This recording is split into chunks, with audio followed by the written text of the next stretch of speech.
So here is the smaller handheld version of that foot pedal. This is really a foot pedal. You could put it on the floor and use it. I like to use it because I can fit it in the palm of my hand and I can simply do that and run it, and it takes very little pressure for me to do it. It's very light, but because it's small in size, the price is higher because of the way it's manufactured. I want to talk a little bit about the compressor we're using. We just have a little pancake compressor that's a 3-pound.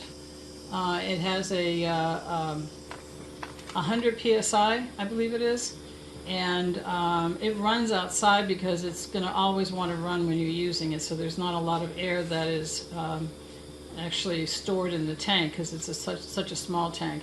But basically it's 3 gallons, 100 max psi, 1/3 horsepower, and we got it at Harbor Freight for like $50. Half that. Had a coupon.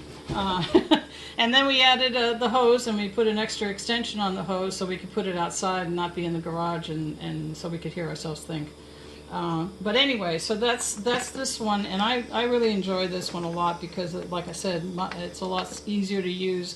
But it's a choice. You can decide what you want. If you want to get the original, try it out for a while, and then decide to upgrade, you're more than welcome to let us know. So a couple of things I want to talk about, and that's the size of the cane that you're going to be putting through. This will support up to a 5/8 inch round piece of glass, but it'll also support something as small as a stringer. And the only difference with it is the fact that with the placement for the stringer, you're going to actually be placing it. I'm going to get this cord out of the way. It's a little wiry here. But you're actually going to be placing it along the edge of this guide that you have. And this is an actual stringer that you would purchase from any supply store. And not that you would ever need to do this, but here's just to give you an idea.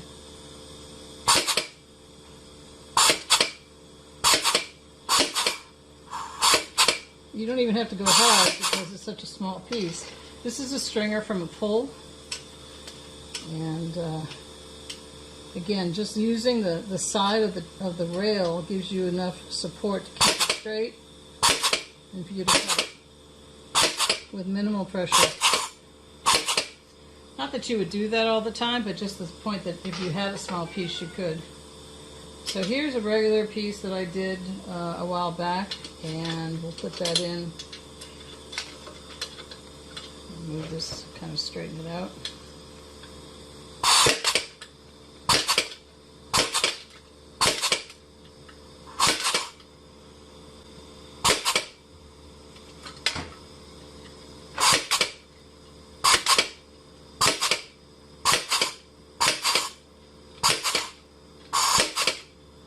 And you can see, I think you can see that, where it's pretty straight, pretty flat.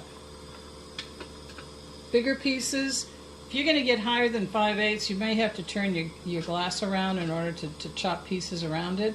And you may get some shattering because they're so big, but 5/8 of an inch won't give you an issue. And we've had it tested from somebody who knows. And you can cut it pretty thin, and you can cut it pretty long. So it really just depends on what you're trying to accomplish. But you find a spot that you like using the measurements on either side, or in my case, generally I'm just using the end of the screw of the blades to show, and cutting it pretty long.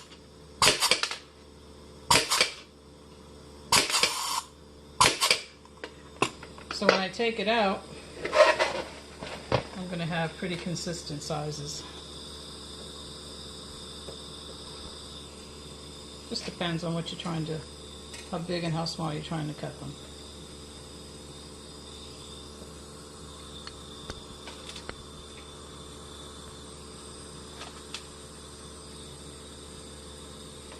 So it just kind of gives you an idea of what it is you would be getting. And again, you know, we're getting rid of the pressure on your hands and on your shoulders when you're trying to cut marini with nippers or any other type of solution.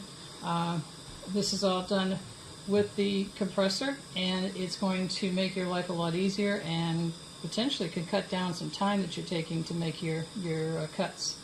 So there it is, and we'll be adding other things to the videos, but this is basically giving you a general understanding of what it is. And like I said, this has thumb screws on it, so you can, you know, if it gets dusty, you're able to just undo these thumb screws on either side, pull the cover off, wipe it down, and then put it back on. And if you needed to do a bigger piece that maybe you're selling a 4-inch piece or something, you could potentially take the cover off. We don't recommend it because, you know, you don't know where it's going to fly, but it's definitely an option. So there you have it, the Dart PMC150. Thanks again.